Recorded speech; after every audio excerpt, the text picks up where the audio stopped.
स्वागत है आपका पेपर एक्सप्लेनेशन के इस सेशन में।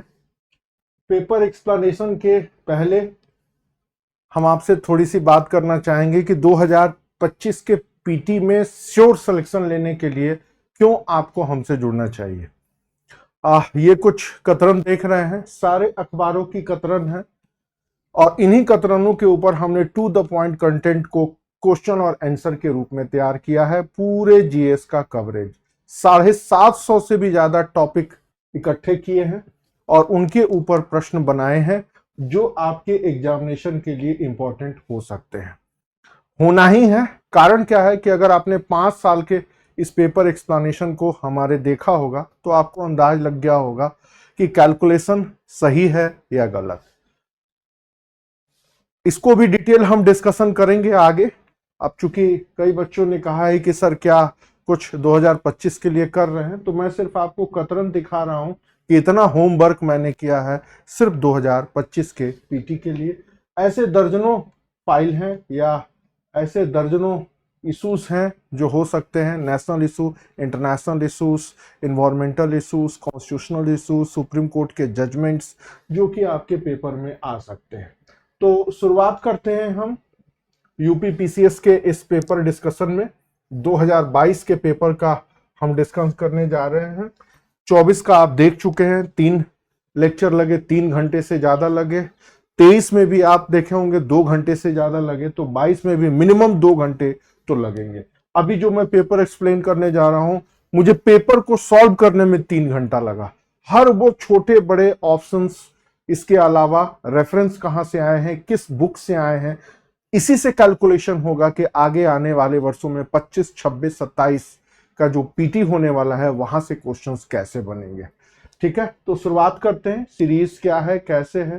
पहला क्वेश्चन है आपका अशोक के शिलालेख के बारे में। मौर्य शासकों में अशोक के शिलालेख अपने आप कई तरह के इंफॉर्मेशन देते हैं और इन्हीं इंफॉर्मेशन की श्रृंखला कड़ी में है उसका दूसरा, 5वां, 7वां और 13वां शिलालेख। ये इसलिए इंपॉर्टेंट है कि हर शिलालेख अपने आप में कुछ कहानियों को बताता है जिससे मौर्य काल के बारे में वो सारी चीजें तो पता लगती हैं। शासक के रूप में अशोक कैसा रहा, किस रूप में रहा, क्या किया उसने, उसकी धर्मनिरपेक्ष की नीति कैसी थी, क्या वो बौद्ध था या फिर अपना एक तरीके से सेकुलर शासक के रूप में था। इस तरह की जितनी भी इंफॉर्मेशन है वो उसके धम्म के माध्यम से पता लगती है। तो अशोक का धम्म, एनसीईआरटी के बारे में जितना इंफॉर्मेशन है अशोक के बारे में कि मौर्य शासन या मौर्य साम्राज्य के बारे में अशोक के धम्म क्या जानकारी देते हैं, उन्हीं से जुड़ा हुआ है। अगला देखिए, नॉर्मल सा पूछ रहा है, वन्य जीव अभ्यारण्य 1975 में स्थापित किया गया था। 2022 के चर्चित अध्याय में से एक अध्याय है प्रोजेक्ट टाइगर के रूप में दुधवा नेशनल पार्क, किशनपुरा में है। तो इस वजह से पूछ दिया, डायरेक्ट वो ये ना पूछा दुधवा नेशनल पार्क, उसने यही पूछ दिया कि 1975 में जो स्थापित हुआ था वो पार्क कहां है, कैसे है, किस तरह है या फिर कहां है। एक ये करंट अफेयर्स का क्वेश्चन है, एसेंचर कंपनी। अब ये दोबारा नहीं आएगा, बट इकोनॉमिक सर्वे में जब भी इंपोर्ट एक्सपोर्ट की बात होती है तो भारत की कोई भी कंपनी अगर ग्लोबल रूप में कुछ परफॉर्म करती है तो उसके बारे में आइडिया होना चाहिए। जैसे 2022 में इस सॉफ्टवेयर कंपनी ने अपना झंडा गाड़ा, तो इस साल 2025 में एक steel company, Jindal steel company ने ग्लोबल रूप में झंडा गाड़ा। याद रखिएगा, जिंदल स्टील। इस बार 2025 के पीटी में एकदम 100% संभावना है कि जिंदल स्टील से जुड़े हुए प्रश्न आए। कैसे आएंगे, टेस्ट पेपर में डाला है, कंटेंट में है। आगे चौथे नंबर का प्रश्न देखिए, सोलर एनर्जी से आया हुआ सवाल है। जहां से सोर्स आया है मैंने यहां पर लिख दिया है। पूछा है कि कौन सा सूर्य से रिलेटेड ऊर्जा में शामिल नहीं है। तो भैया भूतापीय ऊर्जा, पवन ऊर्जा, बायोमास ऊर्जा, ये सारे जो एनर्जी हैं वो सूर्य देवता से रिलेटेड हैं, बट जो न्यूक्लियर एनर्जी है वो सूर्य देवता के से डायरेक्ट नहीं लिंक है, वो सूर्य देवता के सिद्धांत पर काम करता है। तो सही उत्तर इसका है न्यूक्लियर एनर्जी। अब थोड़ा सा इनके बारे में और जानना है, वही एनसीईआरटी, उसी एनसीईआरटी की किताब में भूतापीय ऊर्जा, पवन ऊर्जा बायोमास ऊर्जा के रिसोर्स क्या है, भारत में इसकी स्थिति क्या है, कितना ऊर्जा का प्रोडक्शन होता है, 2030 तक 2070 तक क्या एनर्जी के लक्ष्य रखे गए हैं। ये सारी चीजें 2024 के पेपर एक्सप्लेनेशन में मैंने डिटेल बता रखा है। इस बार भी उतना ही इंपॉर्टेंट है, खासकर इस बार एनर्जी स्टैटिस्टिक्स की रिपोर्ट आई है 2025 के पीटी में पक्का आएगा कि अभी रिन्यूएबल एनर्जी का अचीवमेंट क्या है, या फिर सबसे ज्यादा रिन्यूएबल एनर्जी चाहे वो देश में हो चाहे वो उत्तर प्रदेश में हो, अभी क्या सीन चल रहा है। आगे देखिए, 1986 में इन्वायरमेंट प्रोटेक्शन एक्ट आया। अब आपको थोड़ा सा जानना है कि 1986 में ही ये क्यों आया, कौन सा ऐसा कारण है। दूसरा, इसके प्रोविजन क्या है। तीसरा, संविधान में इन्वायरमेंट प्रोटेक्शन क्या डायरेक्टिव प्रिंसिपल ऑफ स्टेट में है या फंडामेंटल ड्यूटीज में है। इसके अलावा संविधान के इन प्रावधानों के तहत जो ये कानून बना, इसके अलावा कौन कौन से कानून बने हैं। तो जो भी आप एनसीईआरटी में या बायोलॉजी की किताब में इन्वायरमेंट या ज्योग्राफी में जो इन्वायरमेंट का सेक्शन है, उसमें यह कंसेप्चुअल पार्ट दिया है कि क्यों 1986 में ही पर्यावरण संरक्षण कानून लागू हुआ, उसके पीछे लॉजिक क्या है, क्यों का उत्तर होना चाहिए। एक तो हुआ, ये आपको जानना है, और दूसरा क्यों हुआ। आगे देखिए, कोपेनहेगन करंट से जुड़ा हुआ है, अब उसकी उतनी उपयोगिता नहीं है। ये भी बजट से जुड़ा हुआ है, तो नॉर्मल अब 2020 और 21 का बजट है, तो 2025 और 26 के बजट में आपको क्या ध्यान देना है, जितने भी वेलफेयर प्लान है, जितने भी डेफिसिट्स हैं, उनके बारे में आपको ध्यान देना है। उसी डेफिसिट को मैनेज करने के लिए government of India, government of UP क्या कर रही है। ठीक उसी तरह कौन सुमेलित है, तो भैया उत्तर प्रदेश में जूट, असम में गेहूं, गुजरात में चाय नहीं होता। कॉमन सेंस का सवाल है। अब ये क्यों आया मुझे समझ में नहीं आया। केरल में रबड़ होता है, बट अब यहां पर आप जानिए कि केरल में रबड़ कहां होता है। दूसरा, केरल रबड़ के लिए जो एटमॉस्फेयर चाहिए वो कौन सी है, और रबड़ भारतीय मूल का पौधा नहीं है, रबड़ कहीं से आया है। वही एनसीईआरटी जिसमें दिया हुआ है कि रबड़ के कृषि के लिए अनुकूल दशा है। इनफैक्ट 6ठी क्लास से लेके 12वीं क्लास की एनसीईआरटी में जो कुछ भी natural geography, economic geography, industrial geography, human geography, समझ रहे हैं ना, फिजिकल के अलावा दिया है, उस सब के ऊपर ध्यान से पढ़िए। जैसे भारत में यूरोप के कुछ कंपनियां रबड़ लेके आई और रबड़ की खेती शुरू हुई। तो रबड़ की खेती कहां होती है, कैसे होती है। एमआरएफ, मद्रास रबड़ फैक्ट्री, डेनलप, ये सब कंपनियों का नाम सुना होगा, सीएट वगैरह वगैरह, ये सब वही हैं। तो रबड़ के लिए एक पौधा होता है, उसे गम निकाला जाता है और इस तरह की चीजें होती हैं। तो रबड़ केरल में होता है, सिर्फ इतने ही तक नहीं जानना, रबड़ का इतिहास, भूगोल, वर्तमान, अतीत, भविष्य, इससे रिलेटेड 4-5 लाइन का इंफॉर्मेशन है, वो जानना है, डाला है मैंने टेस्ट पेपर में। आगे डीडीटी के बारे में लगभग हर तीसरे साल साइंस के कुछ आने वाले प्रश्नों में से ये भी प्रश्न है, डीडीटी क्या है, कैसे है। आइए थोड़ा सा जानते हैं। सीबीएसई बोर्ड के भी किताब में है, आईसीएसई बोर्ड में भी है और एनसीईआरटी के भी है, और साइंस की, जनरल साइंस की कोई भी किताब आप पढ़ते हैं उसमें आपको मिल जाएगा। ये एक रंगहीन, स्वादहीन, ये कीटनाशक है। ये पहले फसलों में छिड़का जाता था, लेकिन धीरे धीरे एटमॉस्फेयर पर इसका निगेटिव इंपैक्ट आने लगा। क्या आने लगा कि इसको खा के जो भी सूक्ष्म जीवी थे वो मरने लगे। एक तरीके से ये पूरे के पूरे फूड चेन को इफेक्टेड करने लगता है। यही जब डीडीटी का छिड़काव होता है और वो जिस खेत में या जिस प्रोडक्ट में छिड़का जाता था, उसके फूड प्रोडक्ट को अगर हम खाने लगे तो हमारे ऊपर तंत्रिका तंत्र, प्रजनन तंत्र और प्रतिरक्षा, मतलब antibodies, reproductive system, nervous system, ये तीनों इफेक्टेड होने लगा। तो अब आप डीडीटी के बारे में तैयार रहिए कि डीडीटी क्यों बदनाम है। तो ये फूड चेन को इफेक्टेड करता है। डीडीटी ह्यूमन बॉडी के किस पार्ट को इफेक्टेड करता है, तो ये 3 है।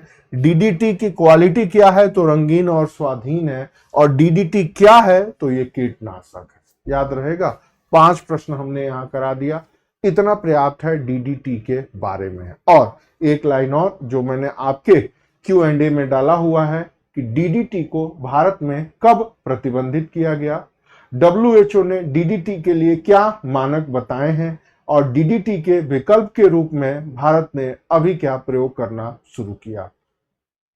है ना मजेदार चीजें। तो आगे आने वाले Q&A में आपको ये से रिलेटेड सवाल मिलेंगे और फिर वहां करिएगा और फिर पूछेंगे सर ये तो घटनाओं के चक्र में है ही नहीं, गजब है सर, परीक्षाओं के मंथन में तो दिख नहीं रहा है। तो कहाँ दिखेगा, ये आपकी खोपड़ी से दिखेगा। यही अप्रोच है पीटी निकालने का। आगे देखिए, भारत के इतिहास से जुड़े हुए कुछ चीजें हैं। बिपिन चंद्र की किताब हो या एनसीईआरटी की किताब हो, उसमें यह दिया हुआ है, मैं ऐसे बोल के सुना देता हूं। डीडी कर्वे विधवा विवाह से रिलेटेड है। बेथुन कलकत्ता में एक कॉलेज खोले हैं। ईश्वर चंद्र विद्यासागर कलकत्ता में संस्कृत के प्राचार्य थे। Bahram ji Malabari fix the age of minimum age of marriage. इन सभी लोगों का योगदान ये है कि बहराम जी मालामारी ने विवाह की न्यूनतम आयु निर्मित की। तो ईश्वर चंद्र विद्यासागर और डीडी कर्वे दोनों लोग विधवा विवाह से जुड़े हुए हैं। ये वही ईश्वर चंद्र सागर हैं जिन्होंने लॉर्ड डलहौजी के साथ मिलकर के विधवा विवाह अधिनियम को पास आउट किया। तो लगभग इस तरह के सवाल आते ही आते हैं। ये जितने भी महापुरुष लोग हैं इनके बारे में दो दो लाइन आपको जानना चाहिए।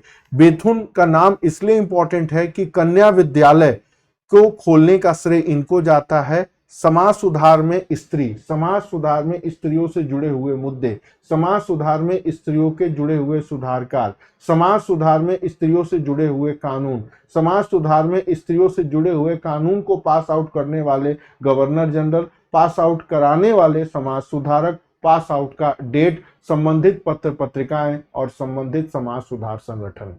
प्री में 1 साल पक्का है, मेंस में हर दूसरे साल प्रश्न आता है।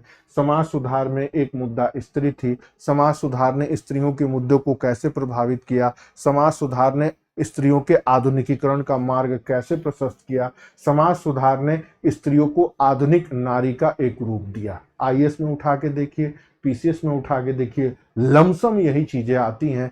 एक बार लाइफ में 15 मिनट सोशियो रिफॉर्म मूवमेंट और स्त्री पढ़ लिया तो न पीटी की जरूरत है न मेंस की जरूरत है। कॉन्सेप्ट की क्लियरिटी रखिए। आगे ईयरबुक से सवाल है, भारत के किस धार्मिक समूह का सर्वाधिक भाग नकरिये है। तो जैन लगभग 92% इसमें लिटरेसी है। जैन धर्म की एक ये भी है कि सबसे ज्यादा महिला साक्षरता जैनियों में पाई जाती है। मेरे एक सर थे, उनका एक डायलॉग है, इलाहाबाद में थे, तो जब हम लोग बातचीत करते थे तो हम कहते थे सर जैनी न लहसुन खाए न प्याज खाए, फिर जैनी क्या खाए। वो लहसुन प्याज भी नहीं खाते थे। तो उनका एक डायलॉग था, बेटा जैनी न लहसुन खाए न प्याज खाए, जैनी सिर्फ नोट खाए। मतलब जैन सिर्फ नोट खाते हैं। एनीवे, मजेदार कमेंट था, मुझे आज भी याद है। अब ये कुछ चीजें हैं जिनका मिलान करने के लिए दिया गया, ये भी ईयरबुक से है। कुछ चीजें हैं जो लगातार चर्चे में है। क्यों चर्चे में है? 1 साल के अगर इकोनॉमिक सर्वे को, ईयरबुक को या न्यूज़पेपर में पढ़ेंगे तो तमाम ऐसी ये सारी चीजें हैं जो निरंतर चर्चा में थी।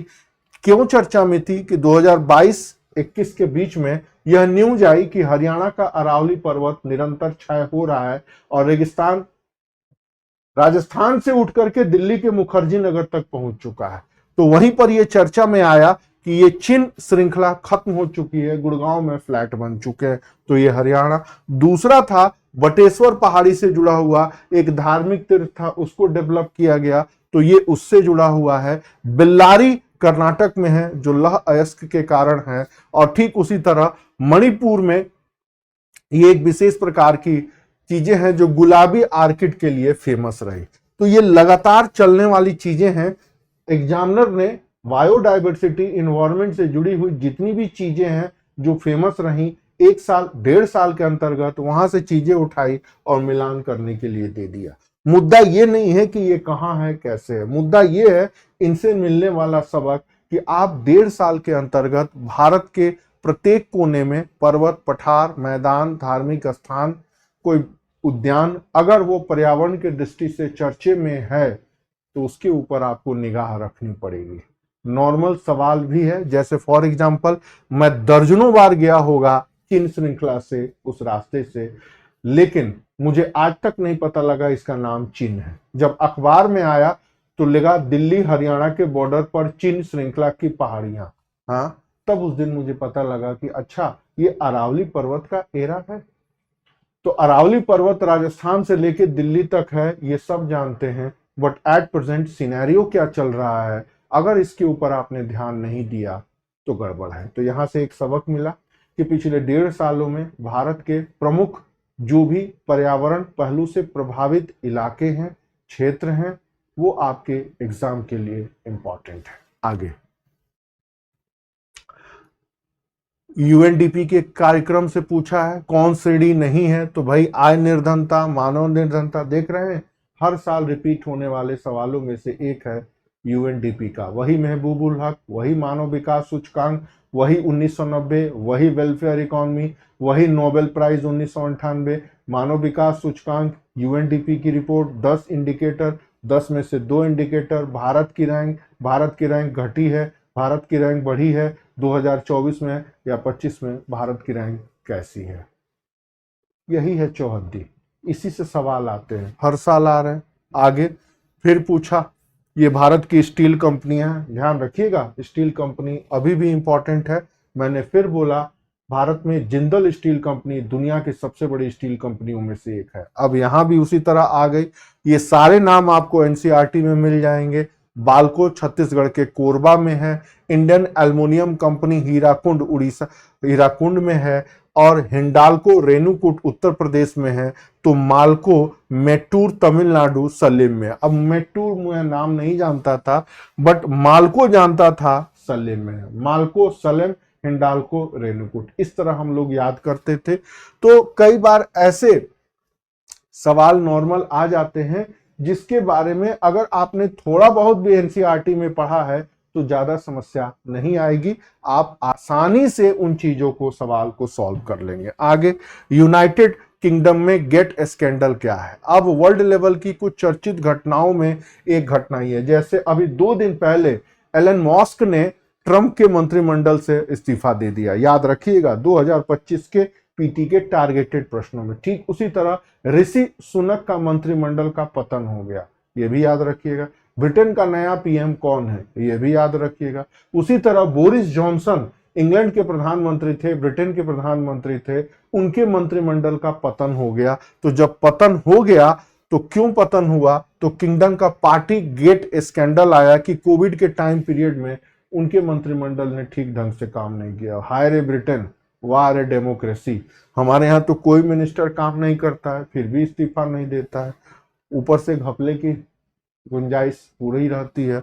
तो ये ब्रिटेन, तो ऐसे कहीं भी कोई भी घटना घटती है तो आप उस पर ऊपर नजरिया रखें। जैसे फॉर एग्जांपल एलन मस्क ने ट्रंप की मंत्रिमंडल से इस्तीफा क्यों दिया, 2 दिन पहले की घटना है। इंडियन एक्सप्रेस पढ़ेंगे तो एक पन्ने का मैटर दिया है, 5 मिनट अगर आपने ध्यान से पढ़ लिया तो पीटी का एक भी प्रश्न इससे नहीं निकलेगा।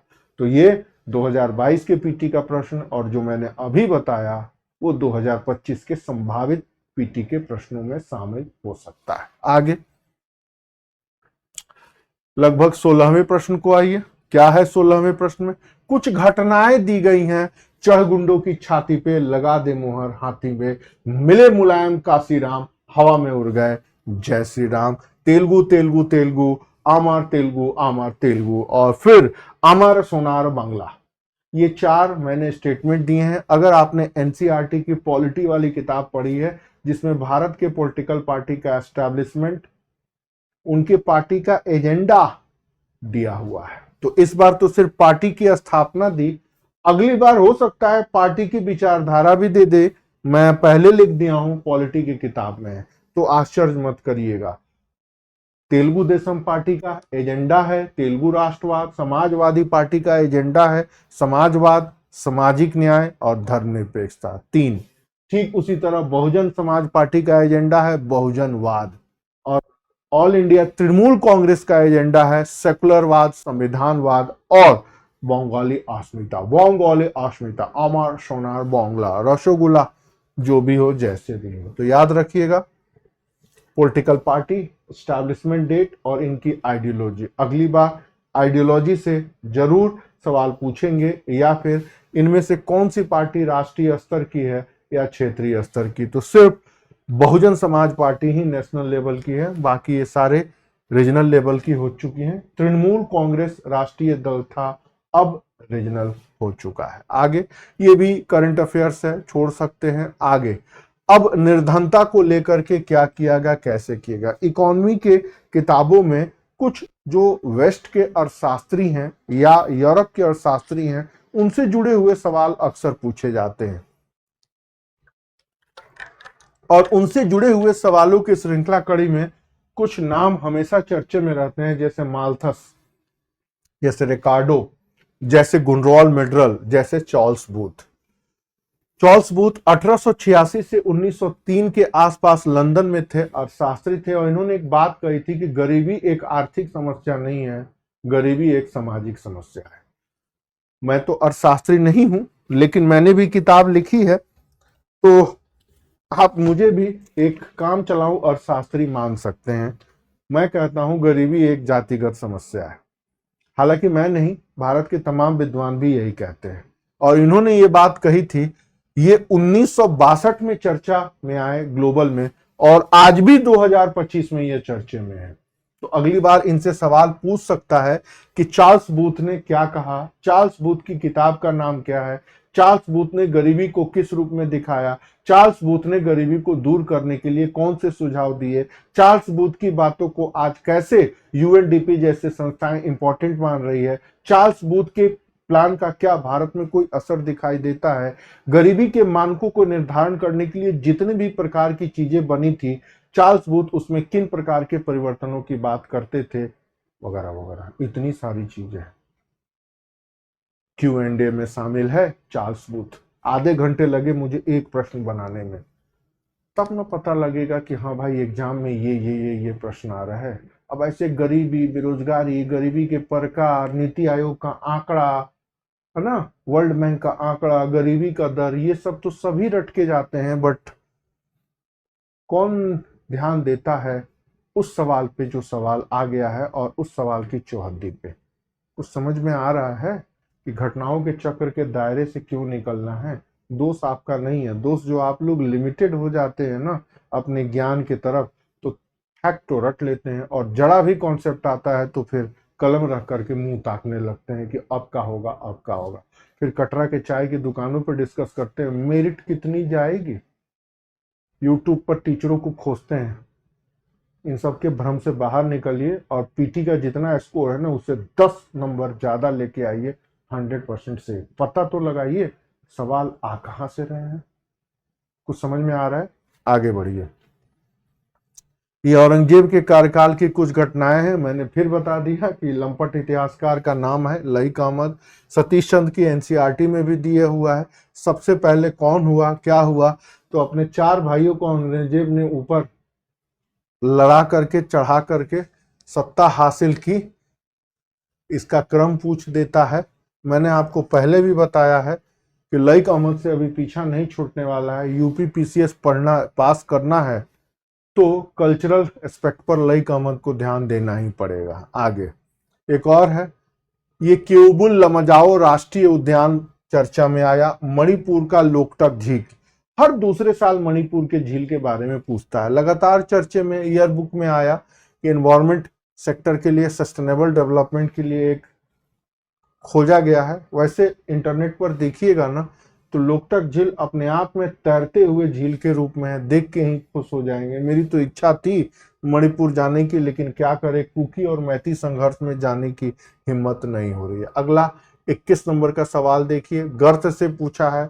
सुंडा गर्त रट रट के हम पागल हो गए, एनसीईआरटी पढ़े तब से सुंडा गर्त हिंद महासागर में है या ऐसे है वहां है, मेरियाना गर्त इतना बड़ा है, डेविड क्या नाम है, दुनिया का सबसे लंबे गर्त से भी ज्यादा नीचे एक फिल्म मेकर कैमरा लेकर के गए थे, नाम स्टीफन स्पीलबर्ग है। मेरियाना गर्त में कैमरा लेके पहुंच गए फिल्म की शूटिंग करने के लिए, तो हमने मेरियाना गर्त की लंबाई और चौड़ाई मापी। एनीवे, तो अब इनकी लंबाई चौड़ाई रट्टा मार लीजिए, यूपी का कोई भरोसा नहीं है, अभी तक सिर्फ स्थान पूछ रहा है, अगली बार इसकी लंबाई चौड़ाई भी पूछ लेंगे, तो थोड़ा सा याद रख लीजिए। और थोड़ा सा इन गर्त में मिलता क्या है, थोड़ा उसको गूगल पे सर्च मार लीजिए, सुंडा गर्त क्यों फेमस है, एआई आपको उत्तर दे देगा। उसी तरह मेरियाना गर्त की विशेषता क्या है, आर्टिफिशियल इंटेलिजेंस एआई आपको 2 लाइन का उत्तर देगा, उतना पर्याप्त है। एक बार जब एआई से आप थोड़ा बहुत चीजों को देख लेंगे, पढ़ लेंगे, तो फिर समस्या नहीं होगी। आगे चलते हैं 22 नंबर के सवाल पे। 22, नियंत्रक महालेखा परीक्षक अपनी रिपोर्ट परीक्षण करता है। तो एकदम ये आसान सा प्रश्न है। नियंत्रक महालेखा परीक्षक, ये भी बताना पड़ेगा क्या पढ़ना है, कौन सी आर्टिकल में है, क्या करता है, कैसे करता है, नियुक्ति कौन करते हैं, रिपोर्ट किसे देते हैं, और इन रिपोर्ट पे क्या होता है। तो ठेंगा कुछ नहीं होता। 500 से भी ज्यादा घपलों के रिपोर्ट नियंत्रक महालेखा परीक्षक ने स्टेट लेवल पर दी है, और 50 से भी ज्यादा बड़े घोटालों की रिपोर्ट सेंट्रल में दी है। लोकपाल के तहत सिर्फ 3 लोगों की सजा हुई है आज तक। तो भारत जैसे देश में लावारिस देश या सॉफ्ट नेशन की उपाधि ऐसे ही नहीं दी जाती है। 2009 में आईएएस का एक प्रश्न आया था, क्या भारत सचमुच एक सॉफ्ट नेशन है।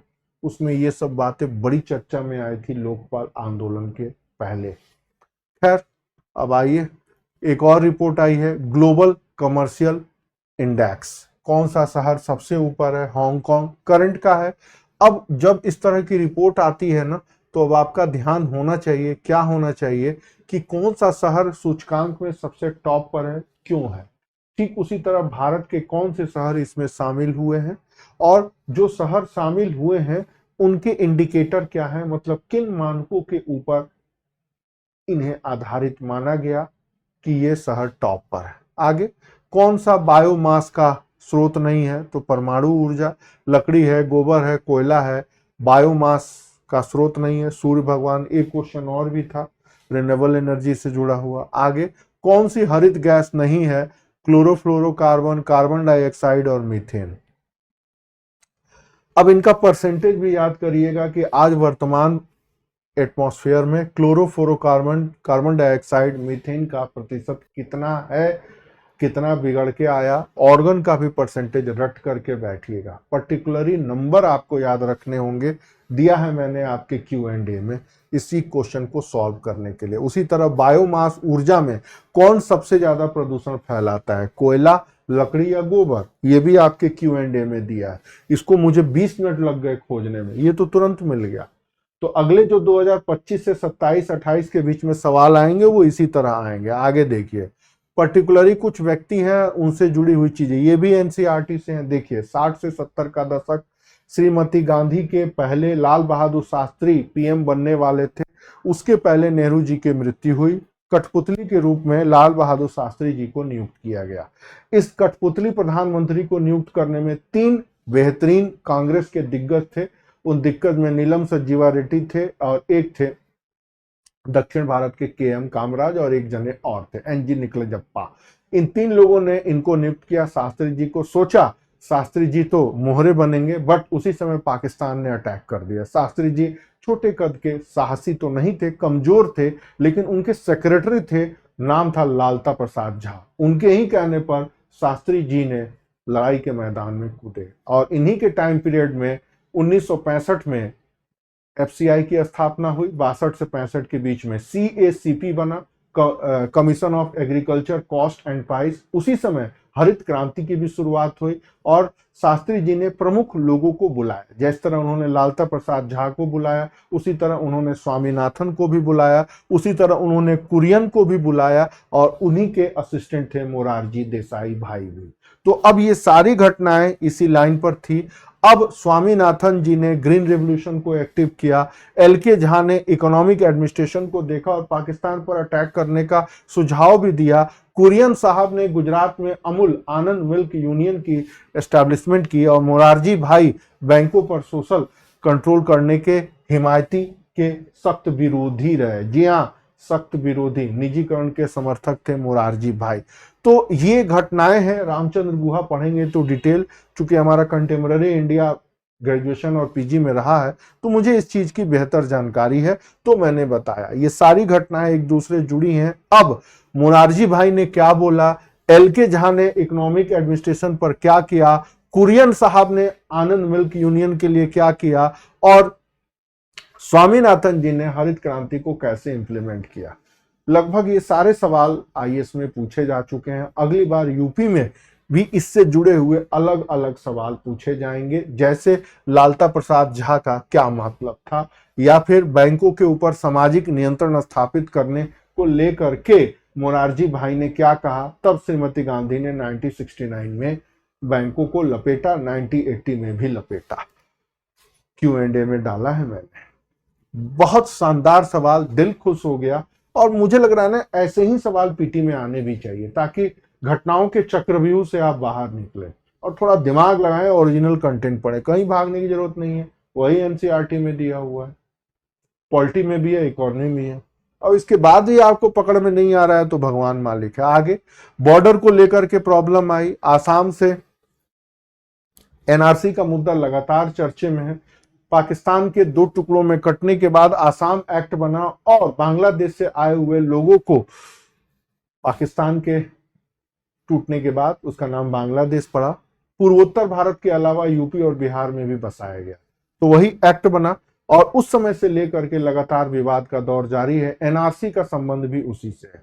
पूर्वोत्तर राज्य में आसाम की सीमा जिन जिन राज्यों से लगती है वहां वहां विवाद देखा जा रहा है, और इसी में आसाम और मेघालय के मुख्यमंत्री लगातार विवादों के समाधान करने में कई तरह के प्रयास करते रहे। और इसमें सीधे पूछ दिया है कि इस प्रॉब्लम को सॉर्ट आउट करने पर बॉन्ड पर किसने किया। इतना आसान नहीं पूछना चाहिए। आसाम एक्ट कब पास आउट हुआ, दोषी क्या थे, मेघालय ने किस बात पर चुनौती दी, कौन से पहाड़ी इलाकों पर विवाद हुआ है, सवाल ये आना चाहिए। लेकिन सवाल क्या आया, सिग्नेचर किन्होंने किया इस विवाद को सॉर्ट आउट करने के लिए। तो जब भी इस तरह की कोई घटना घटती है, मणिपुर और कुकी और मैती को लेकर के जो झगड़े चल रहे हैं, उनसे रिलेटेड जितने सारे इंफॉर्मेशन है ये आपको पता होना चाहिए। आगे 28 नंबर के सवाल को देखिए, ये भी पूछा है, प्रधानमंत्री स्वनिधि योजना के लक्षित समूह कौन है। अब देखिए, ये थोड़ा सा कॉम्प्लिकेटेड सवाल है, लेकिन अगर आप थोड़ा दिमाग लगाएंगे तो चीजें समझ में आ जाएंगे। सीमांत किसान, डेयरी किसान, भूमिहीन कृषि श्रमिक, ये तीनों लोग जमीन से जुड़े हुए हैं। लेकिन जो स्वनिधि योजना है ये सन 2020 में पास आउट हुई थी, और इसका मेन एम्बिशन ही था अनऑर्गेनाइज सेक्टर वर्कर्स जो 18 से 40 साल के हैं और जिनकी आय 20,000 से कम है। तो कॉमन सा सेंस है, डेयरी, सीमांत और भूमिहीन कृषक की आय इतनी नहीं होगी। तो बचा कौन, भूमिहीन श्रमिक है, नहीं है। तो इसमें बचा कौन, अनऑर्गेनाइज वर्कर्स। और इसमें फुटपाथ का जो विक्रेता है वो इसके लेवल में है, मतलब शहरी इलाके में रोज कमाने खाने वाले लोग, गैर कृषि और पशुपालन कार्यों से संबंधित। ये 3 स्टेटमेंट दिए थे और उसी से आया। तो याद रखिएगा, सन 2000 अनऑर्गेनाइज वर्कर 1840, 20,000 से कम, और ये पेंशन स्कीम।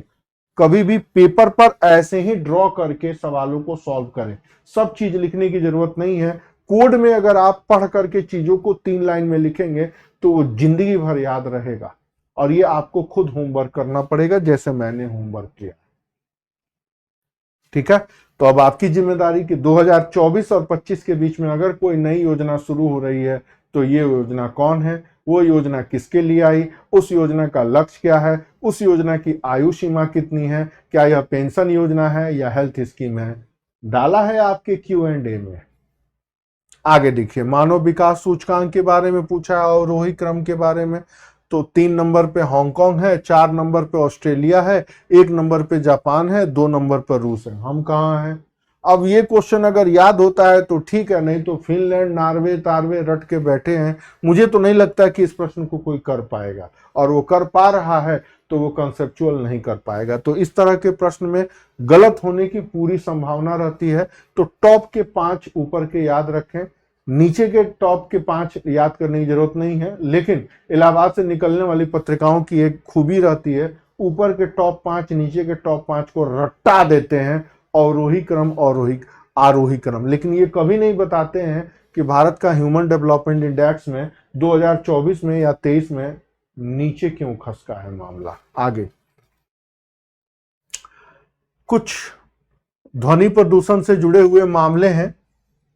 और WHO की रिपोर्ट आई थी, इंडियन एक्सप्रेस ने एक पन्ना कवर किया था कि भारत में प्रदूषण का स्तर बढ़ रहा है। आगे हम डिस्कस करेंगे। उत्तर प्रदेश का मुरादाबाद भारत के सर्वाधिक प्रदूषित शहरों में आया है। उसके 3 कारण WHO ने बताए हैं। इसके कुछ मानक हैं। 65 डेसिबल से ऊपर घातक माना जाता है और जो यातायात है वो 53 डेसिबल माना जाता है। तो ये कुछ चीजें हैं। 2 ही चीजें मुझे याद थी कि ट्रैफिक के लिए 53 डेसिबल इलाका है। अब ये 53 इसमें था ही नहीं। अब 65 डेसिबल घातक होता है। अब ये जो चीजें हैं मुझे तो नहीं लगता है कि किसी को याद होगा। अगर याद है तो वो सच में महान है। तो ये प्रश्न भी गलत होने के पूरे चांसेस हैं। तो करेक्ट अगर पता हो तो रखिए, नहीं तो छोड़ दीजिए। ठीक है। एक मैंने जरूर याद किया था, 65 डेसिबल के ऊपर डेंजरस है। और दूसरा, ट्रांसपोर्टेशन से 53 डेसिबल होता है, क्योंकि दिल्ली के मुखर्जी नगर से जस्ट निकट है कश्मीरी गेट और वहां जबरदस्त ट्रैफिक है और वो वर्ल्ड के सबसे प्रदूषित और high density populated transportation road में आता है। तो मैंने थोड़ा सा रिसर्च किया था इसके ऊपर। आगे देखिए 31, चंद्रगुप्त द्वितीय के संदर्भ में। भारत के इतिहास में चंद्रगुप्त द्वितीय कुछ खास कारणों के लिए इंपॉर्टेंट है। एक, विक्रमादित्य की उपाधि धारण करने वाला। दूसरा, शुद्ध चांदी के सिक्के मध्य भारत में चलाने वाला। तीसरा, दिल्ली के कुतुब मीनार इलाके में जो पिलर है वो रिलेटेड है। चौथा, शक संवत को बदल करके ऐसे चीजें बताई जाती हैं, वो भी है उससे जुड़ी हुई। तो शक विजय के ऊपर ही शकरादित्य की उपाधि इन्होंने धारण की थी और लगभग इतने ग्रेन का वजन था। ये स्पष्ट लिखा गया है रामशरण शर्मा की किताब एंशिएंट इंडिया में। तो चांदी के सिक्के भी चले और चांदी के सिक्के, रजत मुद्राएं, चांदी के सिक्के चलाने के पीछे ये सारी चीजें थी। और उस पे व्याघ्र हनन के फोटो नहीं मिले हैं, बट शकों के बारे में है। देवी चंद्रगुप्तम एक लेख भी है, उसी में बताया गया है कि रामगुप्त नामक एक शासक था और ऐसे ऐसे हुआ। शकों ने कन्या को मांगा, रामगुप्त तैयार हो गया, लेकिन चंद्रगुप्त द्वितीय ने इसको कायरतापूर्ण उपलब्धि मानते हुए लड़ा और लड़ने के बाद शकों को हराया, अपने भाई को भी टपकाया और भाई की बेगम के साथ निकाह हो गया या शादी हो गई और राजा बने। यही घटना है देवी चंद्रगुप्तम कहानी का पात्र। जो भी हो, लेकिन रामशरण शर्मा में यही दिया हुआ है। और याद रखिएगा, भारत के इतिहास में चंद्रगुप्त द्वितीय विक्रमादित्य क्यों फेमस है? तो एक, विक्रमादित्य की उपाधि, दूसरा रजत मुद्राएं, दरबार में 9 रत्न निवास करना और फिर रजत मुद्राओं का प्रचलन करना, फहयान पहले चीनी यात्री का भारत आगमन बट दरबार से कोई संबंध न रहना, और मेहरौली में स्तंभ लेख। महान प्रतापी, समुद्रगुप्त के बेटे, प्रतापी राजा के प्रतापी बेटे। ये सब चीजें कुछ फैक्ट हैं, याद रखिएगा। कुछ सोच रहे हैं क्यों मुझे याद है? अरे भाई, ऑप्शनल रहा है और हमने भी बड़े ध्यान से और लगन से पढ़ाई की है, वो आपको दिख रहा होगा। कोई भी चीज पूछ लीजिए पूरी खोपड़ी में रहती है। फिर आ गए हमारे मालथस अंकल। देखिए, कल भी मैंने डिस्कस किया था, 2024 में डिस्कस किया, 23 में, 22 में भी आ गए, तो 25 में भी आएंगे कि मालथस ने क्या कहा। दिया है आपके Q&A में, क्वेश्चन में, टेस्ट पेपर में, कंटेंट में।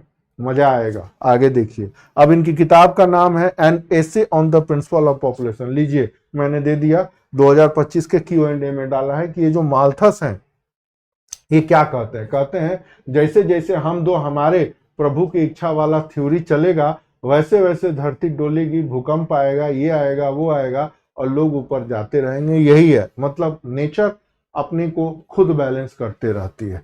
तो हमेशा NCERT में पढ़ेंगे तो मालथस के बारे में ये नॉर्मल जानकारी मिलती है, बट 2 लाइन थोड़ा और डीपली कि मालथस ने ये बातें कहाँ कही, मालथस ने ये बातें कब कही, मालथस ने पॉपुलेशन से रिलेटेड कौन कौन सी बात कही, और मालथस के पॉपुलेशन थ्योरी आज कैसे इंप्लीमेंट हो रही है। Q&A में डाला है मैंने। 33, आगरा और दार्जिलिंग दोनों एक ही पर हैं, लेकिन एक जगह गर्मी आती है और दूसरी जगह बड़ा सुहाना मौसम रहता है। छुक छुक छुक छुक छुक छुक रेलगाड़ी चलती है और शूटिंग होता है मेरे सपनों की रानी कब आएगी। तो फिल्म देखी होगी, नहीं देखी है तो देखिए। दार्जिलिंग में टॉय ट्रेन पे जाइए। कारण भी वही है, कथन भी वही है, ऊंचाई के ऊपर निर्भर करता है, टेम्परेचर सारा कुछ इतने पर अक्षांश पर स्थित है, लेकिन आगरे का तापमान इतना है और दार्जिलिंग का इतना है ड्यू टू हाइट। नॉर्मल सा सवाल है। अब इसके बारे में क्या डिस्कस करना है आगे, ये भी सीबीएसई और आईसीएसई बोर्ड से आया हुआ है।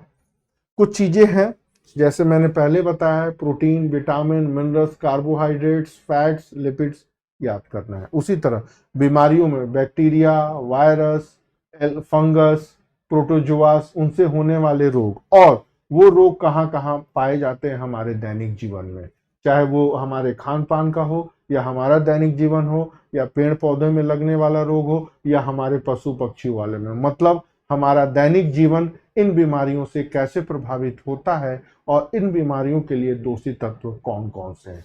नॉर्मल सा सवाल है। क्या है, गेहूं में रोग होता है, उसके लिए क्या। गन्ने का लाल रंग हो जाता है, हालांकि हम लोग गन्ने का लाल रंग नोच के फेंक देते हैं और बाकी गन्ना खा जाते थे, ये करना नहीं चाहिए। आलू भी कभी कभी लाल हो जाता है, तो उतना लाल वाला हिस्सा काट देते थे। और ठीक उसी तरह खट्टे नासर, ये इनसे होता है। तो मुझे 3 तो पता था, ये पता नहीं था या मैं भूल गया था। तो मैंने पहले भी कहा, हमारे दैनिक जीवन की रोजमर्रा की घटनाएं और उससे होने वाले रोग, जो कुछ भी सीबीएसई बोर्ड, आईसीएसई बोर्ड और एनसीईआरटी, थोड़ा सा साइंस के पेपर पर आप लोग ध्यान दीजिए। जनरली लोग हिस्ट्री पॉलिटिक्स खूब रट्टा मार लेते हैं, साइंस को इग्नोर मारते हैं, ये मत किया करिए।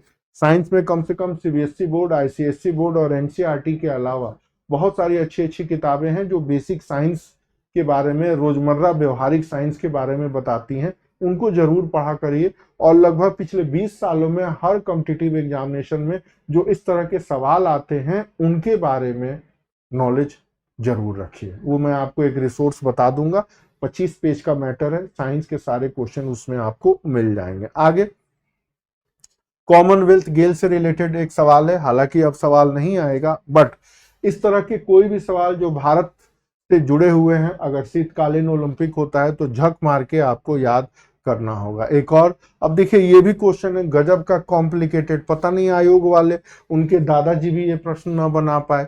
शनि ग्रह के वायुमंडल में निम्नलिखित में से कौन से अधिक मात्रा में पाई जाती है। तो कॉमन सेंस लगाया, लेकिन ये सवाल सबका गलत होगा अगर लगाएंगे। कार्बन मोनोऑक्साइड नहीं पाया जाता, नाइट्रोजन भी नहीं पाया जाता, सल्फर डाइऑक्साइड भी नहीं पाया जाता, मीथेन पाया जाता है, बट मीथेन सबसे कम पाया जाता है। और ये प्रश्न पूछ रहा है सबसे अधिक। देखिए 96% हाइड्रोजन पाया जाता है, 3% हीलियम पाया जाता है, और मीथेन 0.4%। अब चूंकि इस प्रश्न में कॉमन सेंस यही है कि जिंदगी जीने के लिए ये 4 गैस बड़े इंपॉर्टेंट माने जाते हैं, इनका पॉजिटिव और नेगेटिव इंपैक्ट है, और यही 3 गैस शनि मंडल पे नहीं पाया जाता। अब मुझे नहीं लगता इस प्रश्न को कोई करेगा। जब मैंने पूरा रिसर्च मारा है कि भाई शनि ग्रह पे क्या क्या पाया जाता है, क्या क्या नहीं पाता है, तो 3 का नाम ही नहीं था। तो मुझे आया मीथेन 0.4, यही नहीं पाया जाता। अब शनि पर कौन कौन ग्रह शनि ग्रह पे कौन कौन गैस पाए जाते हैं, इतना कौन याद रखे, समस्या यही है। छोड़िए, आगे बढ़िए। गंगा एक्शन प्लान कल भी डिस्कस हुआ था, राम तेरी गंगा मैली, आज भी डिस्कस हो रहा है। 1985 के आसपास जब राजीव गांधी पीएम थे, तो राम तेरी गंगा मैली राज कपूर ने फिल्म बनाई। फिल्म तो हिट हो गई, लेकिन उसमें गंगा का कुछ और ही सीन था।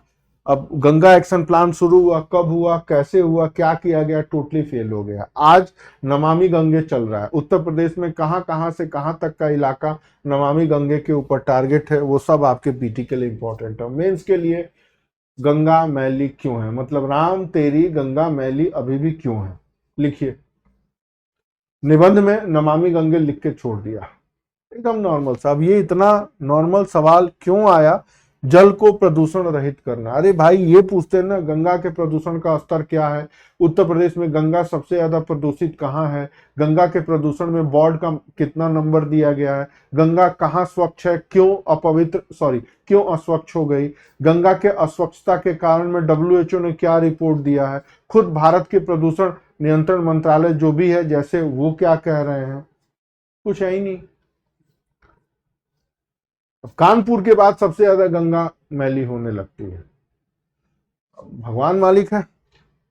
आगे 73वां संशोधन फिर आ गए, पंचायती राज, नॉर्मल सा सवाल है। अब मैं इसके बारे में कुछ नहीं बोलूंगा, सब जानते हैं। आप देखिए क्या है, स्वच्छ जल के लिए एक्वेरियम बनाया गया, ठीक है। उसी तरह इस बार DNA बैंक बना है हरियाणा के फरीदाबाद में, वहां एक सुपर कंप्यूटर भी रखा गया जिसमें सारा डीएनए का डाटा रखा जाएगा। आमतौर पर जितने भी सुपर कंप्यूटर होते हैं वो कुछ खास चीज में होते हैं। तो 1 गीगाबाइट होता है, एक पता नहीं क्या क्या, एक होता है पेटाबाइट। अब पेटाबाइट मैंने पहली बार नाम सुना। तो रुद्रा सुपर कंप्यूटर पेटाबाइट, ये 2025 के Q&A में डाला है। उसी तरह एक्विरियम क्या, कैसे, किस तरह, अब इसके बारे में जानने की जरूरत उतनी नहीं है। आगे देखिए, फिर आ गए सत्यशोधक समाज। फिर इस बार इंपॉर्टेंट है क्योंकि ज्योतिबा फुले को लेकर के फिल्म बनी है।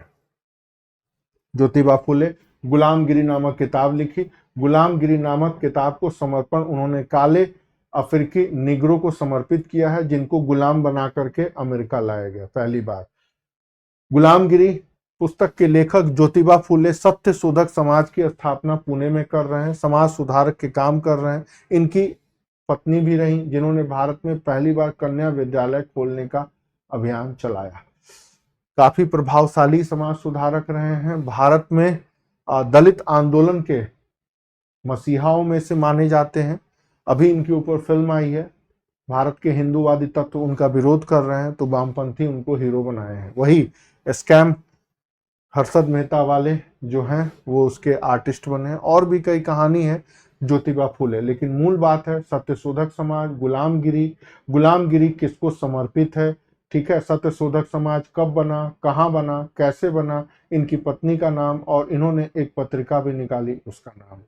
तो पत्रिका और इनकी पत्नी का नाम Q&A में डाला है। यही नहीं, ये जिस ईसाई मिशनरी में पढ़े थे और जिस ईसाई मिशनरी ने इनका ब्रेन वॉश किया या किताब निकाली, हालांकि वो एग्जाम में नहीं आएगा लेकिन फिल्म जरूर देखिएगा, उस फिल्म में ये बातें कही गई हैं। आगे ये बायो रिजर्व है, घूम फिर के फिर आ जाता है वही पंचमढ़ी मध्य प्रदेश, वही नंदा देवी वही मानस आसाम, वही सुंदरबन बंगाल, वही नंदा देवी उत्तर प्रदेश, वही पंचमढ़ी मध्य प्रदेश। अब इनकी क्या क्या विशेषता है, दो दो लाइन यहीं से लिख लीजिएगा। आर्टिफिशियल इंटेलिजेंस का थोड़ा प्रयोग करिए।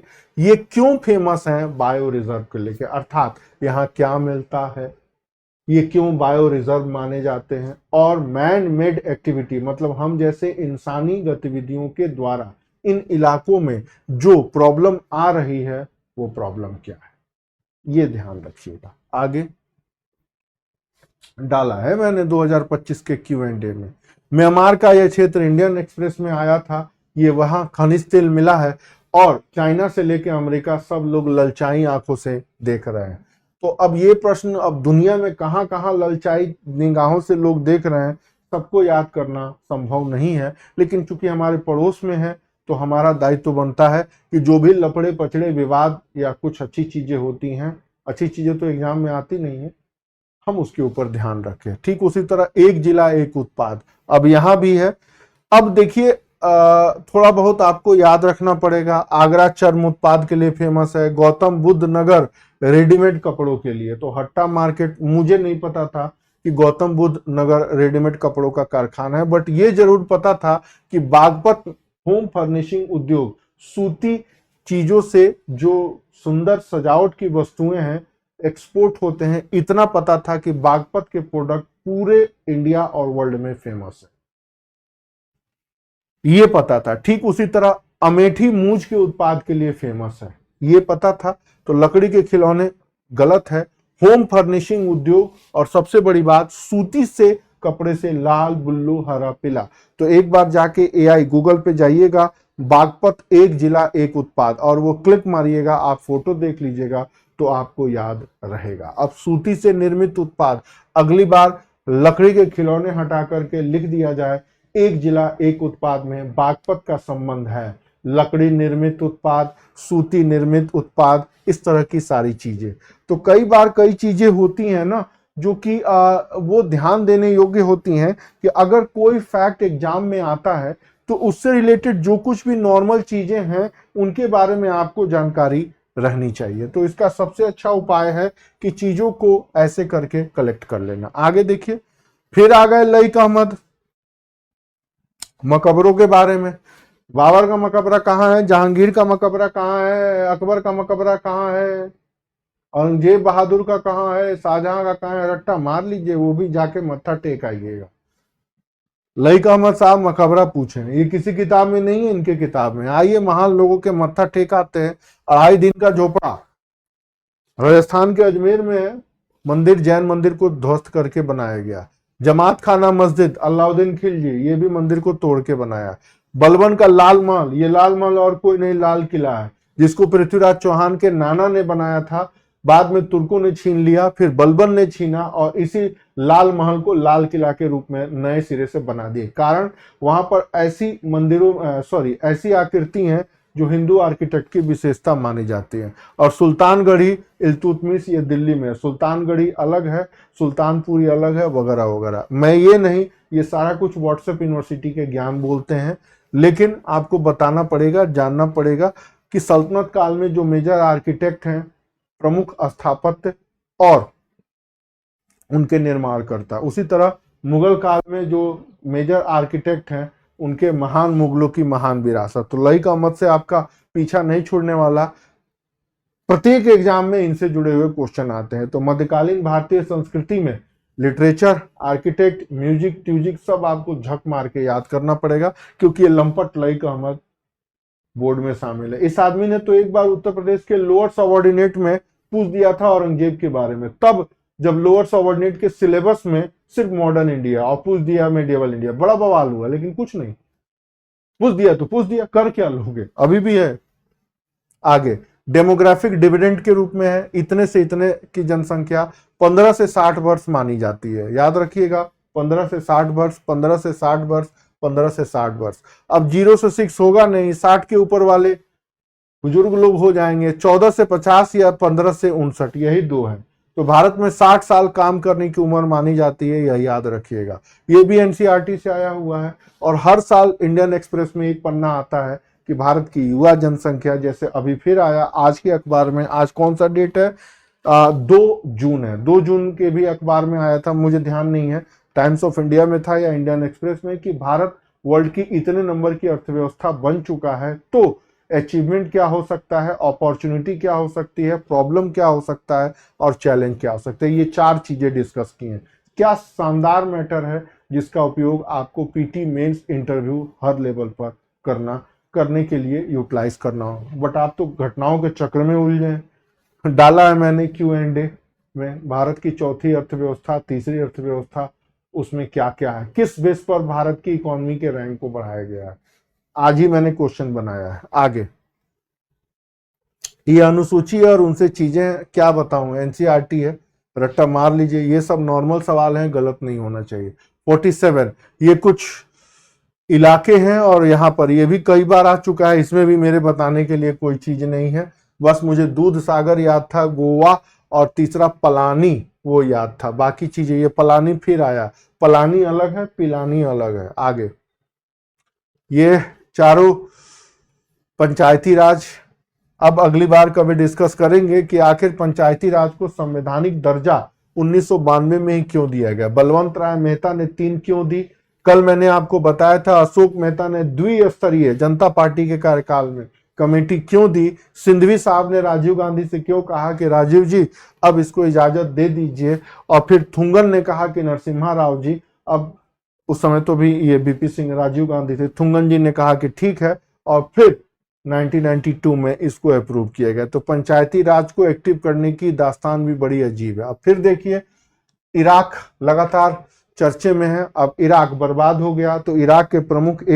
इराक के प्रमुख एरिया में लड़ने वाली जातियां, जनजातियां, कितने सिया हैं, कितने सुन्नी हैं, कितने कुर्द हैं। सद्दाम को कहां मारा गया, संदाब कहां अंडरवियर में मिला, संदाब कौन सी गुफा में मिला, मछली पकड़ने के चक्कर में सद्दाम कैसे मिला, सद्दाम को लटकाया गया तो उस ऑपरेशन का नाम क्या था, सद्दाम के बाद कौन इराक का सर्वे सर्वा बना, आज इराक की राजनीति क्या है, कौन है उसका संवैधानिक प्रमुख, और इराक किन इलाकों में बटा हुआ है। इतनी सारी चीजें इराक से इंपॉर्टेंट थी, यही पूछे हैं। सिया सुन्नी त्रिकोण का भाग नहीं है, ध्यान रखिएगा।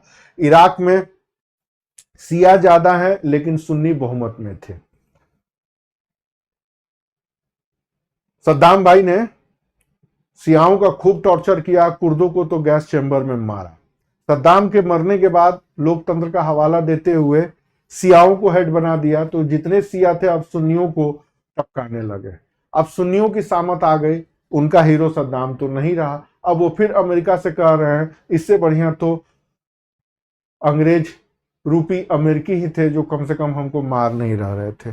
तो लगातार चर्चे में है और उसी से सवाल आया जो मैंने अभी इतनी सारी बताई। तेल के गोदाम अलग अलग बांट लिए हैं, विवाद का दौर अभी भी जारी है। ठीक इसी तरह सीरिया के राष्ट्राध्यक्ष भाग गए हैं। सीरिया के राष्ट्राध्यक्ष वो बना है जो कभी अमेरिका के निगाह में मोस्ट टेररिस्ट का उपाधि थी उसको, आज वो उसका हेड बना है।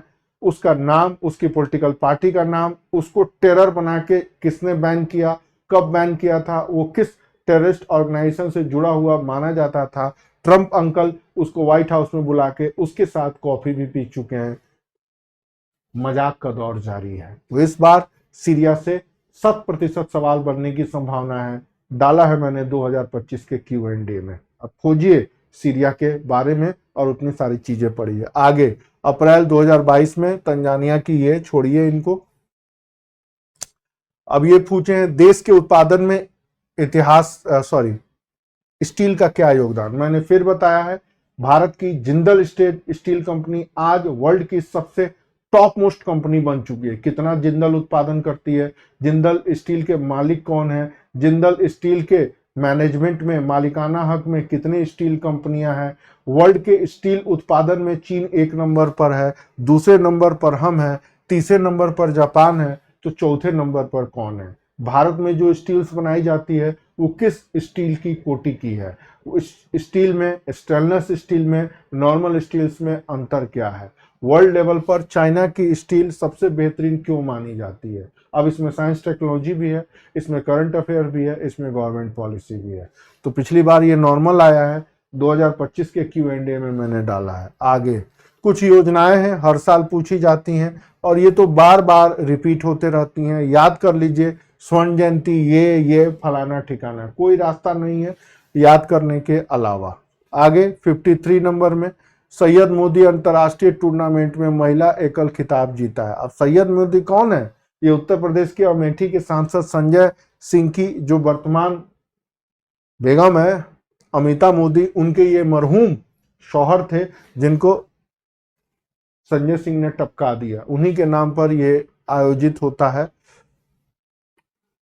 चर्चे में अपने घर के बड़े बुजुर्गों से पूछिएगा। अब थर्मोडायनामिक्स से जुड़ा हुआ है, कार्बन का सबसे स्थिर अपरूप कौन सा है, तो फ्लोरीन, हीरा और ग्रेफाइट कार्बन के अपरूप माने जाते हैं। ये क्वेश्चन किसी से नहीं बनेगा, मैंने इसीलिए, लेकिन ग्रेफाइट सामान्य ताप और दाब पर स्थिर रहता है, याद रखिएगा, अगली बार सवाल बनेगा। स्थिर रहता है, हीरा सबसे कठोर है, फ्लोरीन की कुछ अपनी विशेषताएं हैं, तो ऐसे सवाल आ जाते हैं। अब ये सवाल बड़ा मस्त है, कौन से स्तनधारी अंडे देते हैं।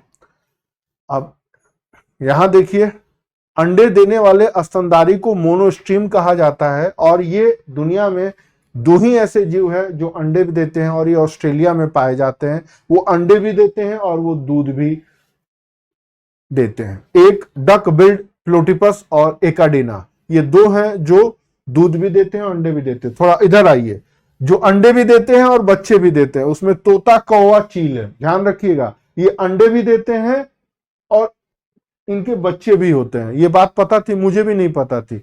अजब गजब दुनिया पशु पक्षी की। जब मैंने इस चीज के बारे में पढ़ा तो मुझे बड़ा मजेदार फैक्ट लगा कि अंडे भी देते हैं, बच्चे भी देते हैं, तोता, कौवा और चील। स्तनधारी उन्हीं को कहा जाता है जो दूध पिलाते हैं अपने बच्चों को। तो ये 2 ही होते हैं, दोनों ऑस्ट्रेलिया में पाए जाते हैं। थोड़ा सा गूगल में इनका मुंह देख लीजिएगा कि एकाडिना कैसा दिखाई देता है। और एक है एकाडिना और दूसरा है प्लेटिपस, मछली की तरह पानी में होते हैं। आगे सिंधु घाटी के किस स्थल से नाव के चित्र मिले हैं। अब 2 दिन पहले, 2 जून है आज, 31 मई को एक और घटना छपी कि सिंधु घाटी के लिपि को पढ़ा गया और वैदिक मंत्रों से उनकी कुछ साम्यता मिली। याद रखिएगा, ये प्रश्न भी बहुत इंपॉर्टेंट है, पीटी में कोई बन गया तब क्या होगा। अब मोहनजोदाड़ो और लोथल से जो नाव की फोटो मिली है, अगली बार नाव के बारे में थोड़ा सा पढ़िएगा। नित्य नत नारी की प्रतिमा हो गई, नाव हो गए, दाढ़ी वाले व्यक्ति हो गए, पॉटरी हो गए, वगैरह वगैरह, जितनी भी फोटो मिली है एनसीईआरटी में दिया है, थोड़ा सा उनको ध्यान से देखिएगा, समझने का प्रयास करिएगा। सिंधु घाटी सभ्यता से मिले हुए आर्कियोलॉजिकल प्रोडक्ट और उनकी विशेषताएं, इससे रिलेटेड चीजें हैं, ध्यान से पढ़ लीजिएगा। जितने फोटो हैं और रामचंद्र शर्मा की किताब में जितने पीछे प्रॉब्लम्स या क्वेश्चंस दिए हैं उनको सॉल्व करिए। सवाल फिर आएगा और फिर आप अच्छे तरीके से नहीं कर पाएंगे। जैसे यज्ञ वेदी के साक्ष्य कहाँ से मिले हैं, जैसे डेड बॉडी को जलाने और दफनाने के साक्ष्य कहाँ से मिले हैं, जैसे पशुपतिनाथ की मूर्ति कहाँ से मिली है, जैसे यौ के साक्ष्य कहाँ से मिले हैं, है ना, जैसे स्टेडियम के साक्ष्य, जैसे अन्नागार के साक्ष्य, जैसे विदेशी व्यापार के साक्ष्य, जैसे सूती कपड़े के साक्ष्य, जैसे कपास के साक्ष्य।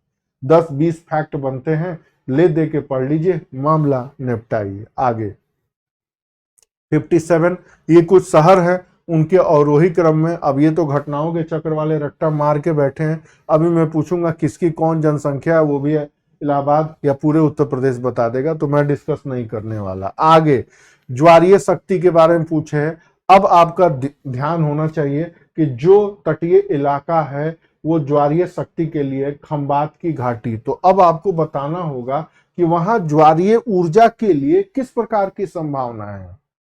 क्या ज्वारीय ऊर्जा के लिए कोई अभियान चल रहा है तो कौन सा है, या भारत सरकार अभी वर्तमान में ज्वारीय ऊर्जा के लिए इस खंबात के तट में, ये गुजरात के इलाके में क्या कर रही है। Q&A 2025 में डाला है मैंने, सिर्फ रट्टा मारने से नहीं होगा। ठीक उसी तरह ये जितने तटवर्ती इलाके हैं, कोस्टल एरिया में है, इनमें कुछ चेंज आया है। कोस्टल एरिया को लेके रिपोर्ट आई है, वही तो जानना। आगे जल जीवन मिशन कब बना, तो ये बना, इनका एम्बिशन क्या था। उसी तरह क्रांतिकारी आंदोलन से जुड़ी हुई घटनाएं, इनका डेट है, ये लिखा हुआ है। अब ध्यान रखिएगा, क्रांतिकारी आंदोलन वीर सावरकर की संस्था से शुरू होता है 1899 से और सुभाष चंद्र बोस तक जाता है। प्रमुख क्रांतिकारी संगठन, प्रथम विश्व युद्ध के पहले क्रांतिकारी संगठन, उनकी सक्रियता, विदेशों में क्रांतिकारी आंदोलन, उन संगठनों के नाम, जुड़े हुए व्यक्तित्व। कुछ प्रमुख घटनाएं, जैसे सबसे पहले आता है आपका खुदीराम बोस की फांसी, दूसरा आता है दिल्ली के हार्डिंग पर बम कांड, तीसरा आता है सैंडर्स की हत्या, चौथा आता है असेंबली बम कांड, पांचवा आता है चटगांव शस्त्रागार कांड, छठा आता है सुभाष चंद्र बोस की इंडियन नेशनल आर्मी की घटना। उसके साथ साथ कुछ संस्थाएं भी होती है, जैसे हिंदुस्तान रिपब्लिकन आर्मी, जैसे हिंदुस्तान सोशलिस्ट रिपब्लिकन आर्मी, जैसे इंडियन नेशनल आर्मी, जैसे इंडियन इंडिपेंडेंस लीग, जैसे गदर पार्टी 1913 से 47 तक। इतनी ही सारी चीजें हैं जो एनसीईआरटी और बिपिन चंद्रा में दी हुई हैं। एक बार ध्यान से पढ़ लीजिए कि भारत में क्रांतिकारी आंदोलन का पूरा एक चैप्टर, प्रथम विश्व युद्ध के पहले, प्रथम विश्व युद्ध के बाद, प्रमुख संस्थाएं, उनसे जुड़े हुए व्यक्ति, उनसे जुड़ी हुई घटनाएं और उनका योगदान मेंस है, और ये सारे पीटी हैं। 20 लाइन का फैक्ट है, हर बार इसी से सवाल आएंगे। कोई नई किताब पढ़ने की जरूरत नहीं है। पता लगा ये किताब वो किताब वो, अरे नहीं, जो है आपके पास उसी से संतुष्ट रहिए। आगे, हाँ, समाज किसने ग्रामीकरण का कॉन्सेप्ट दिया, सबसे अच्छे सवालों में है। योगेंद्र सिंह भी समाज शास्त्री हैं, श्रीनिवास जी भी हैं, धुरिये भी हैं।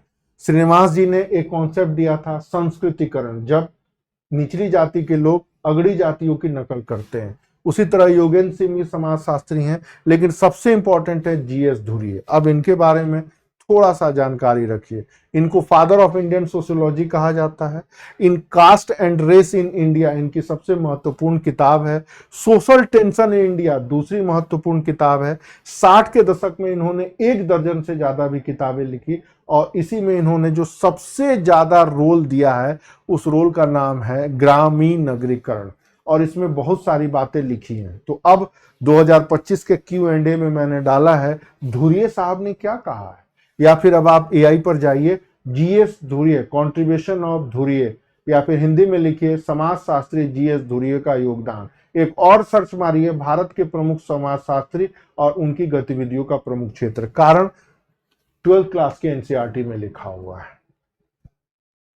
तो भारत में नगरीकरण की प्रक्रिया, भारत में ग्रामीणीकरण की प्रक्रिया, भारत के ग्रामों में नगरीकरण की प्रक्रिया, और भारत में ग्राम में नगरीकरण, अगर इनको देखेंगे रुर्बनाइजेशन, और इन्हीं रूरबनाइजेशन में, मतलब गांव को शहर करना, 2010 में एक प्लान शुरू हुआ था, Jawaharlal Nehru national urbanisation mission, जिसको मोदी गवर्नमेंट ने पोत करके श्यामा प्रसाद मुखर्जी अर्बनाइजेशन मिशन कर दिया। कहानी यही है। तो जीएस धुरिये का नाम आया, और ये प्लान को जब मोदी गवर्नमेंट ने पोता था तब खूब ये चीजें आई, और एक और कॉन्सेप्ट आया, जिस तरह स्मार्ट सिटी का कॉन्सेप्ट है तो स्मार्ट विलेज का कॉन्सेप्ट आया, तो बार बार इस समाजशास्त्री का नाम आया। अगले Q&A में डाला है धुरिये साहब ने रूरबनाइजेशन में क्या कहा है।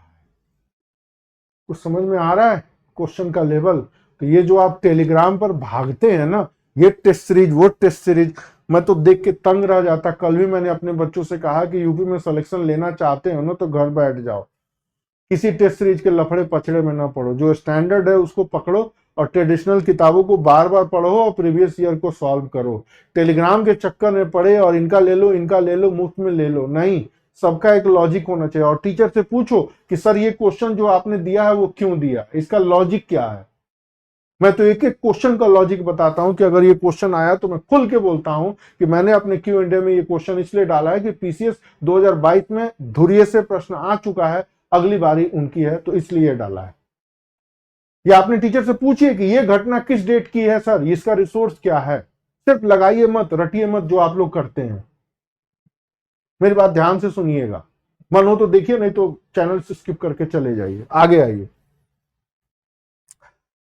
किस ऑपरेशन के तहत भारत के मेडिकल छात्रों को यूक्रेन से लाया गया? ऑपरेशन गंगा। नाम याद होगा, कुछ लोगों को भेजा भी गया था। छोड़िए, आ गए हैं, छोड़ देते सरकार तो ज्यादा अच्छा रहता।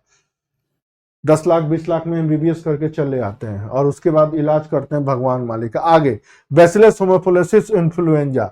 मैंने फिर कहा कि जो भी बच्चों में बीमारियां होती हैं, WHO की पूरी रिपोर्ट है, CBSE ICSE बोर्ड में एक पूरी किताब है, एक चैप्टर है जिसमें ये सारी बातें रखी गई है। DPD का टीका, BCG का टीका, ये कब लगता है, क्यों लगता है, कैसे लगता है, ये इंडिया ईयर बुक में भी है और किसी भी नॉर्मल किताब में भी है। काली खांसी, इसको कुकुर खांसी भी बोलते हैं, जिसमें बच्चे लगातार खांसने लगते हैं। आगे देखिए, इको मार्क क्यों लगाया जाता है? पर्यावरण से मित्रवत हो। तो भैया इको मार्क कौन लगाता है? इको मार्क के पीछे लॉजिक का है। ISI का जो लोगो बनाया जाता है, क्यों लगाया जाता है? ISI के सर्टिफिकेट होते हैं, 3-4 नाम है, उन सब की क्वालिटी क्या है वो सब जानकारी रखनी होगी। 66 ये कुछ है। फिर आ गए ललित अहमद और सतीश चंद्रा, ये कुछ दार्शनिक है, ये मेरे समझ में कभी नहीं आया, बस मैंने याद कर लिया। वल्लभाचार्य शुद्धाद्वैताद्वैत है और रामानुजाचार्य विशिष्टाद्वैत है। 2 मैंने रट्टा मार लिया, आप भी रट्टा मार लीजिए। हालांकि अगली बार सवाल आ सकता है कि इनकी विशेषता क्या है। जब मैं ये क्वेश्चन Q&A 2025 के लिए बना रहा था तो मेरे दिमाग में एक ही प्रश्न आया, बेटा तुझे पता है जब मुझे खुद क्लियर नहीं है तो बच्चे को कैसे क्लियर होगा। लेकिन फिर भी जितना प्यार मुझे ब्रिटिशर्स या मुगलों से है उतना प्यार इन दार्शनिकों से नहीं है। लेकिन एग्जाम में आने की पूरी संभावना है। तो मैं जब Q&A बना रहा था तो अगली बार इनके दर्शन नहीं, उन दर्शन की बातें NCERT में दिए, उठा के मैंने डाल दी। एक कहते हैं ईश्वर है, एक कहते हैं ईश्वर नहीं है, एक कहते हैं आत्मा है, एक कहते हैं आत्मा नहीं है। कोई आपका मित्र जो फिलॉसफी से हो, उससे 10 मिनट चाय के साथ नमकीन का आनंद लेने के लिए पूछिए कि तेरे दर्शन में ईश्वर के बारे में किसने क्या कहा, तो वो कहेगा ईश्वर है। एक कहते हैं ईश्वर नहीं है, एक कहते हैं ईश्वर है दिखाई नहीं देते, एक है ये। थोड़ी देर में 10 मिनट बाद आपको लगेगा धन्य हो आप ही ईश्वर हैं, चलते हैं। तो ये जितने फिलोसफर हैं अपने अपने ज्ञानता के बल पर उन्होंने ऐसे ही बातें कही हैं, इसीलिए समझ में नहीं आता। सीधे कह दो है या नहीं है, बात ही खत्म। आगे 67, हाँ इसमें कोई ऐसा नहीं था कि गर्दन ही काट दे जैसा अन्य मजहबों में होता है कि भाई हैं तो हैं, अगर कुछ भी बोले तो गर्दन कटेगी। अगर इस तरह की सिचुएशन रहता तो लफड़ा नहीं होता। बट भारत में शुरू से डेमोक्रेसी रही है, जो मर्जी आए बोलिए, भगवान है या नहीं है। अभी तो एक डेमोक्रेसी का और नमूना दिखाई दिया कि डॉक्टर अंबेडकर भगवान राम को पीटते हुए नजर आए। अब इससे बड़ी अभ्यर्थी की सीमा क्या कही जा सकती है? जरा ईसाई देशों में और मुस्लिम देशों में ऐसे कार्टून बना के दिखाइए, सर तन से जुदा हो जाएंगे। तो अभ्यर्थी की स्वतंत्रता कुछ ऐसे ही है। और 24 मिलियन व्यू गया है कल उसके वीडियो पर, देखिएगा 2 जून की आज मैं बात कर रहा हूँ। 68 नंबर पे डॉल्फिन डे मनाया जाता है। हाँ, इस बार 2025 में डॉल्फिन को लेकर रिपोर्ट आई है, डॉल्फिन की काउंटिंग हुई है। किसने काउंटिंग की? सबसे ज्यादा डॉल्फिन कहाँ पाए जाते हैं? बिहार में नहीं, यूपी में पाया जाता है। डॉल्फिन किस नदी में पाया जा रहा है? उत्तर प्रदेश में सबसे ज्यादा डॉल्फिन कहाँ पाए गए हैं? और भारत के किस राज्य में डॉल्फिन कहाँ कहाँ आरोही क्रम बताइए। 2025 के Q&A में है, 14 जनवरी की घटना है। डेंगू मच्छर किसके काटने से होता है? तो मादा मच्छर काटती है, एडीज एजिप्टी करके है, एडीज एजिप्टी नहीं डाले हैं, ये भी दर्जनों बार आ चुका है इसमें। अब आगे कुछ सवाल। हिंदुस्तान सोशलिस्ट रिपब्लिकन आर्मी किसने बनाया, कैसे बनाया?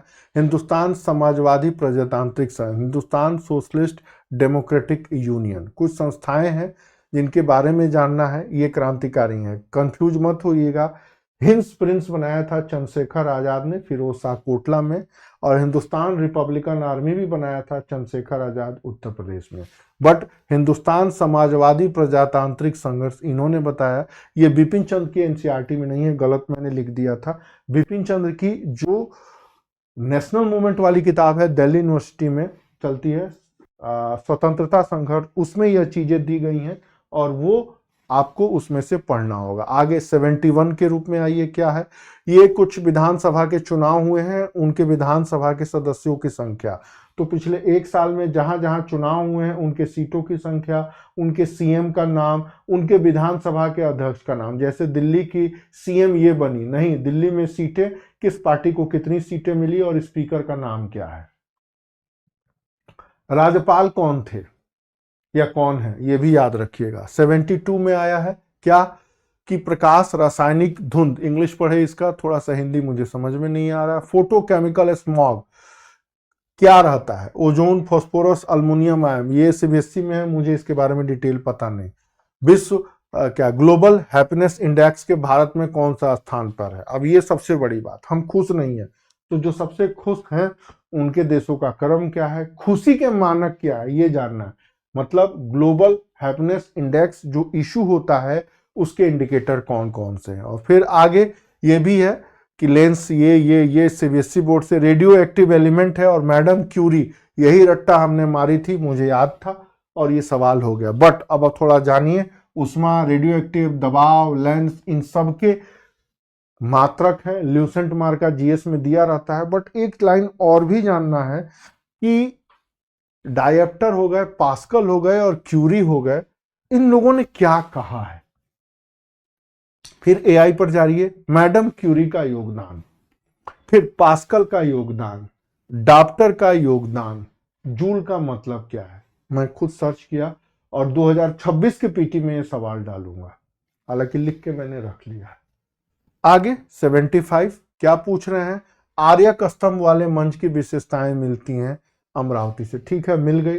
1.5 सालों में भारत में कहां कहां कौन कौन से कोई अवशेष मिले हैं, जहां से चोल काल, जहां से सिंधु घाटी, जहां से वैदिक काल, जहां से गुप्त काल, जहां से भारत के इतिहास के इतिहास के एनसीईआरटी पाठ्यक्रम में शामिल जो कोई भी राजसत्ताएं हैं उनके अभिलेख कहीं मिलते हैं, उनके नाम लिखने हैं, जानने हैं। आगे, भारत के संसद के द्वारा पंचायत कानून कब बना था? एक्सटेंशन टू शेड्यूल्स एरिया 1996 में। लोग 1993 में नहीं, तो पंचायत से रिलेटेड क्या है, कैसे है, पेशा कानून क्या, कैसे, उनके बारे में थोड़ी जानकारी रखनी है। और अंतिम फिर है, ये मिस वर्ल्ड बनी है, तो 2024 में या 25 में मिस वर्ल्ड जो बनी है वो किस देश के रहने वाली हैं, उनकी हाइट कितनी है। एक बार और भी पूछा था, डायना हेडन की हाइट कितनी है। फिर एक बार और पूछा था, सुष्मिता सेन की हाइट कितनी है। हे भगवान, यूपीपीसीएस वाले कुछ भी पूछ दे। तो 77 क्वेश्चन हम डिस्कस कर चुके हैं, इसके बाद अगली क्लास में हम डिस्कस करेंगे। बट मैं आपको दिखाना चाहता हूं, थोड़ा स्क्रीन पे ध्यान रखिएगा कि सवाल कहां कहां से आए हैं। कोई भी नई चीजें आपको नहीं पढ़नी है, वही एनसीईआरटी पढ़ना है, वही इंडियन एक्सप्रेस पढ़ना है, वही ईयर बुक पढ़ना है, और उसको ध्यान ध्यान से पढ़ना है। और उससे ज्यादा इंपॉर्टेंट है कि ये सब छोटी बड़ी घटनाओं को, जैसे मैंने यहाँ कवरेज किया है, एक एक क्वेश्चन के ऊपर Q&A में मैंने डेट लिखा है। यकीन मानिए, इतना परिश्रम पीटी के लेवल पर टेस्ट पेपर बनाने में और कंटेंट के क्रिएशन में मुझे तो नहीं लगता है कि कोई करता हो। ये देखिए, मैंने उसका फोटो भी दिखा देता हूं, जो वो है, एक एक चीज। ये देखिए, गिद्धराज उत्तर प्रदेश में आए हुए हैं, रिपोर्ट आई हुई है, दिख रहा है ये सारा का क्या क्या है, कैसे है, किस तरह है, ये सारी चीजें हैं, रायसेना डायलॉग से लेके ये सारी चीजें दिख रहे हैं।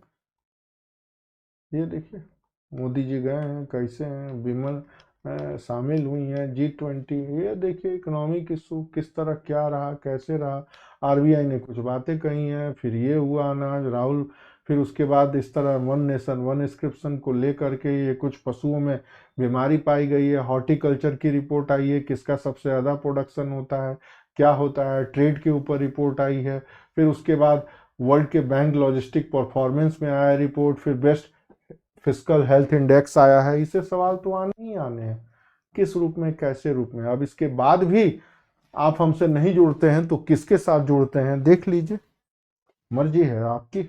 मैं तो कहता भी नहीं कि चैनल सब्सक्राइब कर लीजिए, आपकी मर्जी।